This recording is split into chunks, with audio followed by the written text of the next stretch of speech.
This story isn't about a single gunfight, but a complex conflict that turned a respected lawman into a vengeful outlaw, highlighting how law and order often broke down in the remote, culturally charged borderlands of the West. Near the town of San Elizario, Texas, lay immense, pristine lakes of salt.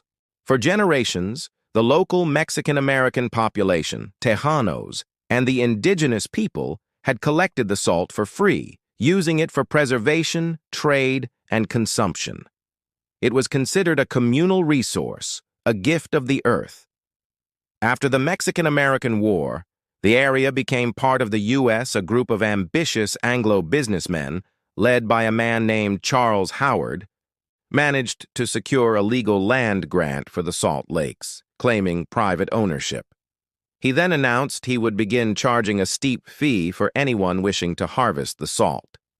This was not just an economic threat, it was a profound cultural insult to the Tejano community, who saw it as the theft of a birthright. Tensions simmered for years. Sheriff Charles Dan Tucker was a no-nonsense, tough Texan lawman.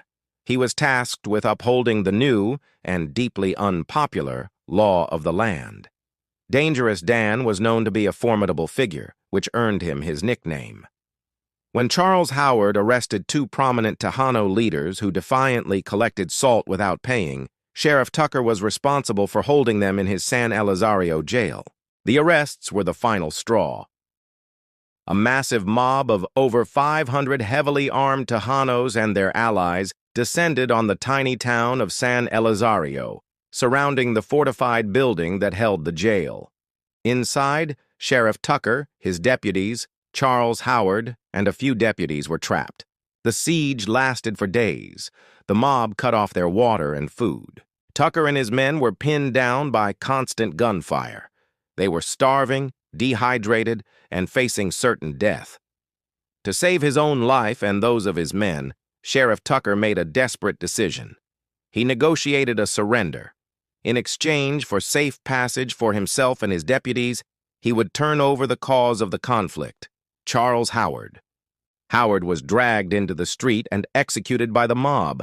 The two jailed Tejano leaders were freed. Sheriff Tucker and his men were allowed to leave, but his reputation and authority were left in the dust of San Elizario. Humiliated and enraged, Tucker did not slink away. Believing the Texas Rangers would never prosecute the mob for killing Howard, the Rangers were notoriously hesitant to get involved in these ethnic conflicts. He took justice into his own hands. He formed a vigilante posse, not to uphold the law, but to exact revenge. He returned to the area and began a ruthless campaign, hunting down and killing men he identified as leaders of the mob. The respected sheriff was now the leader of a gang of murderous outlaws, operating outside any legal authority. Dan Tucker was never brought to trial for his actions.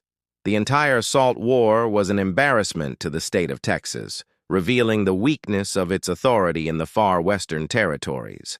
The legend of Dangerous Dan Tucker endures because it encapsulates a central, uncomfortable truth of the Wild West. A man could wear a badge one day and be a wanted murderer the next, all for actions he believed were justified.